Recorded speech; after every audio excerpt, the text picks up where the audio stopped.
नमस्कार मैत्रिणींनो. आज आपल्या ब्रह्मचैतन्य गोंदवलेकर महाराजांच्या चरित्र कथेमधली चौथा दिवस आहे. आज आपल्याला सद्गुरूंच्या भेटीची तळमळ जी त्यांना सुरू झाली वयाच्या 10व्या वर्षापासूनच, तर ती कशी तळमळ सुरू झाली याच्याबद्दलचे याच्या पुढचे सगळे भाग असणार आहे. तर आधी आपण नामस्मरण करू. आधी आपण सद्गुरूंच्या विषयी नामस्मरण करू आणि प्रार्थना करू आणि आपण कथेला सुरुवात करू. अक्कलकोट निवासी राजाधिराज योगीराज परब्रह्म सद्गुरू श्री स्वामी समर्थ महाराज की जय. ब्रह्मचैतन्य श्री गोंदवलेकर महाराज की जय. जय श्रीराम, जय श्रीराम, जय श्रीराम. तर आता आपला गणू 10 वर्षाचा झाला. 10 वर्षाचं झाल्याच्या नंतर त्यांना इतकी आणखीनच ओढ वाढली सद्गुरूंच्या भेटीविषयी. मग ते काय करायचे, कारण रोजच्या रोज ना त्यांच्याकडे ते धार्मिक ग्रंथ वगैरे वाचले जायचे, स्तोत्र वाचली जायची आणि त्याच्यामुळे त्यांची ओढ दिवसेंदिवस वाढत चालली. काय असतं हे, घरामध्ये तर ते पाठांतर वगैरे त्यांचं चालूच होतं, पण सद्गुरू काय असतात ह्याबद्दलची त्यांची मात्र मोठी ओढ निर्माण झाली. मग आता कोणाला विचारायचं, हे काय विचारायचं. छोटे त्यांचे त्यांच्याच वयाचा एक दामू आणि एक वामन असे एक भाऊ आणि एक मित्र असे होते. तर त्यांच्यामध्ये ही चर्चा चालू असायची की सद्गुरू कसे शोधायचे, ते कसे दिसतात, ते कसे असतात, ते कुठे भेटतील. आता काय झालं, मग ह्या नुसत्या चर्चा चालू असताना त्यांनी एक गोष्ट ठरवली. तिघांनी छोट्या त्या 3 मुलांनी, आपले गणू महाराज, दामू आणि वामन, तिघांनी ठरवलं की आता आपण घर सोडून कोणालाही सांगायचं नाही, घर सोडायचं आणि सद्गुरूंच्या शोधात तर बाहेर पडायचं ठरलं त्यांचं. आणि जे कपडे अंगावरती होते त्या कपड्यांनिशी ते तिघंही घराच्या बाहेर पडले.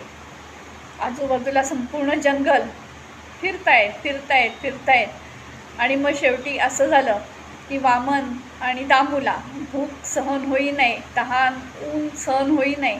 मग ते म्हणाले गणूला की बाबा आम्ही आपल्या घरी जातो, बाबा आम्हाला भूक लागते, आम्हाला भूक सहन नाही होत, किती ऊन लागतं आहे. असं म्हणून ते दोघंजणं पुन्हा गोंदवल्याला परत आले आणि आपले गणू महाराज पुढे चालत राहिले. एक गाव करत सद्गुरूंचा शोध घेत, मुखातनं रामाचं नामस्मरण करत आणि प्रत्येक गावात वगैरे जिथे जायचे त्या लोकांना फार ते आवडायचे, कारण त्यांच्या चेहऱ्यावरती तेज तसं होतं. त्यामुळे त्यांचे खाण्यापिण्याचे हाल काही झाले नाही. असं करत ते कोल्हापूरमध्ये पोचले आणि कोल्हापूरमध्ये अंबाबाईच्या मंदिरात बसले होते. त्यांचं ध्यान लागलं होतं, राम नामाचं नामस्मरण चालू होतं. तिथल्या लोकांनाही ते फार आवडायचे. त्यांच्याजवळ लोक बसून राहायची, त्याचं ते गोड गळ्यातलं राम नाम जप ऐकत, त्यांचं ते तेजस्वी रूप बघत लोक आकर्षित व्हायची त्यांच्याकडे. आता त्यातल्याच एका जोडप्याने असं ठरवलं की या मुलाला आपण दत्तक घेऊया, आपण याला आपल्या घरी घेऊन जाऊया. इथपर्यंत अगदी लोक त्यांच्यावरती खूप प्रेम करायला लागली तिथे. पण इकडे काय झालं गोंदवल्याला कळलं त्याच्या आजी आजोबांना, आई वडिलांना, की गणू घरात दिसत नाही.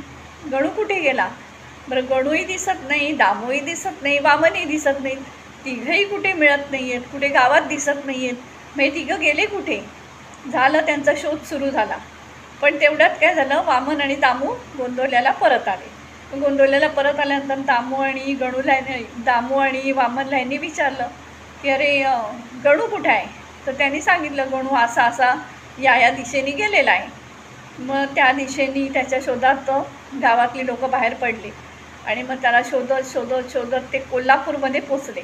आणि मग कोणीतरी त्यांना सांगितलं की एक मुलगा महालक्ष्मीच्या मंदिरामध्ये आहे आणि खूप तेजस्वी आहे, असं आहे, आणि त्याच्या मुखात रामनाम असतं सतत. यांनी ओळखलं म्हणजे तो आपला गणूच. मग ते आपले महालक्ष्मीच्या मंदिरात गेले, तिथे त्यांना गणू सापडला. मग त्याला घेऊन ते घरी आले. पण आता त्यांच्या घरात असा विचार चालू झाला की हा सारखा जातोय, तर आता ह्याला घरात थांबून ठेवायचं कसं? मग त्याने एक युक्ती काढली की आता आपण गणूचं लग्नच लावून देऊया. त्या काळामध्ये 5 वर्षाची मुलगी आणि 10-11 वर्षाचा मुलगा अशी लग्न होत असत. तर घरातल्यांचं ठरलं की आता आपण गणूचं लग्न करूया. त्या दृष्टिकोनातून त्यांनी मुलीची शोधाशोध चालू केली. तर त्यांना खानवळे असंच काहीतरी गावाचं नाव आहे, मला असं पटकन लक्षात येत नाही की तेच आहे का नाही. त्या गोडसे नावाच्या कुटुंबाशी त्यांना माहिती मिळाली. मग ते तिकडे गेले, त्यांनी मुलगी बघितली, कुटुंबाशी चर्चा झाली, मुलगी त्यांना पसंत पडली आणि मग त्यांनी गणूचं लग्न केलं गोडशांच्या मुलीशी. आणि गोडशांची मुलगी गोंदवल्याला यांची सून म्हणून आली. पण ह्यांचं आपलं गोंदवलेकर महाराजांचं म्हणजे गणूचं चित्त काही घरात लागत नव्हतं. त्यांची ती सद्गुरू भेटीची दिवसेंदिवस ओढ वाढतच चालली होती. माहिती घेणं, कसे असतात, काय असतात, मग आजोबांजवळ चर्चा करणं. मग आजोबांनी त्यांना सद्गुरूंच्या विषयी माहिती सांगितली. आता ती काय माहिती सांगितली ते आपण उद्याच्या भागात बघूया. आज हा छोटासाच व्हिडिओ करते. तुमचं मला सहकार्य हवं आहे. मोठे व्हिडिओ आपले येणार आहेत, पण त्याच्यासाठी आधी मला तुमचं सहकार्य हवं आहे की तुमच्या कमेंट्स हवेत की तुम्हाला काय आवडतं आहे. मी माझ्याकडनं काही चूक होत म्हणजे माझ्याकडनं काही जर का चूक झाली तर मला क्षमा करा, पण काही असेल तरी मला कमेंटमध्ये तुम्ही कळवा. त्यासाठी मी आता मोठे व्हिडिओ करत नाही आहे की मला तुमच्याकडनं पहिला सपोर्ट द्या. सबस्क्राईब करा, शेअर करा, लाईक करा. मग त्यानंतर आपले मोठे व्हिडिओ मी टाकायला सुरुवात करीन. आत्ता तुमच्या थोडक्यात माहितीसाठी म्हणून छोटे व्हिडिओ मी आत्ता टाकते. तर प्लीज मला सहकार्य करा आणि सबस्क्राईब करा, लाईक करा आणि शेअर करा. आणि तुम्ही शेअर केलं तर अनेक लोकांना कळणार आहे की काहीतरी आपलं सद्गुरूंच्या विषयी माहिती एका चॅनलवरती चालू आहे म्हणून. आणि मग असं करता सबस्क्रायबर पण वाढतील आणि लोक माझ्याशी कनेक्ट होतील. तेव्हा प्लीज तुमच्या या मैत्रिणीसाठी सपोर्ट करा, मैत्रिणीला सपोर्ट करा. आजचा दिवस इथेच. आता उद्या आपण आजोबांनी सद्गुरूंच्या विषयी कोणती लक्षणं सांगितली, काय माहिती दिली, ते उद्यापासून आता आपलं ती माहिती उद्यापासून सुरू होईल. सद्गुरू भेटीची तळमळ.